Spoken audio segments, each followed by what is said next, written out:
GPA কম বা আমার GPA কম আসবে, তো আমার জন্য কি ঢাবির নেওয়ার স্বপ্নটা একদমই শেষ? একদমই না। একটু বুঝে থাকবে ভাইয়া পুরা।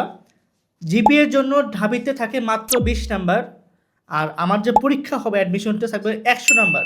তার মধ্যে হচ্ছে আমার এমসিকিউতে 60 নাম্বার, লিখিত হল 40 নাম্বার। তাহলে এই যে 20 নাম্বার, এই 20 নাম্বার তো হচ্ছে জিপিএ যে নাম্বারটা, এটা কিন্তু চেঞ্জ করার কোনো ওয়ে নাই। কিন্তু তোমার পরীক্ষা অলমোস্ট ডান বা শেষ অলরেডি হয়েছে, তো চেঞ্জ করার কোনো ওয়ে নাই, পরীক্ষা তো দিয়েই ফেলছো। কিন্তু যেটা আমি 3 মাস বা 4 মাস পড়াশোনা করলে সম্ভব, সেটা হচ্ছে আমার 100 নাম্বার।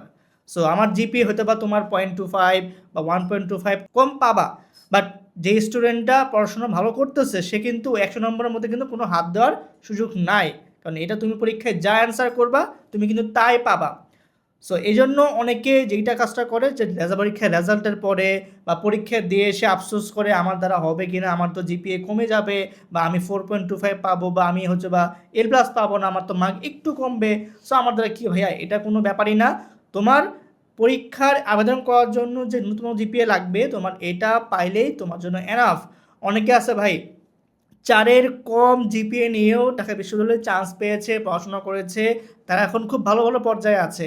বিশ্বাস না হলে একটু হিস্টোরি ঘেঁটে দেখো, আমাদের এডুকেশনের স্টুডেন্টের ভিডিওগুলো দেখো, তারা অনেকেই 3.95, 3.96 এই জিপি নিয়েও তারা কিন্তু হচ্ছে পরীক্ষা অংশগ্রহণ করেছে।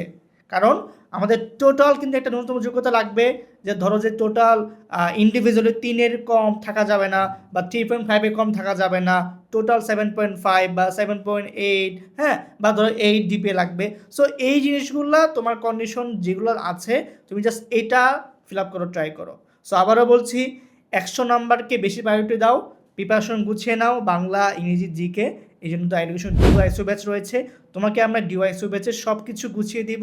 শুধু বাংলা, ইংরেজি, জিকে না, ডিউ বি ইউনিট থেকে যদি কেউ সি ইউনিটের পরীক্ষা দেয়, সেক্ষেত্রে আইসিটি লাগবে, ইকোনমিক্স লাগবে। সো আমরা কিন্তু এইগুলোরও ক্লাস দিব। এর সাথে রাবি ব্যাচ, চবি ব্যাচ, গুচ্ছ, কুবি, খুবি, হাবিপ্রবি, সাস, তুমি কিন্তু সবগুলোই এই একটা ব্যাচে পেয়ে যাবা। সো টেনশনের কারণ নাই। তুমি এখন জিপিএ টেনশন না করে তুমি তোমার 100 নাম্বারের প্রস্তুতি তুমি সেখানে ফোকাস করো।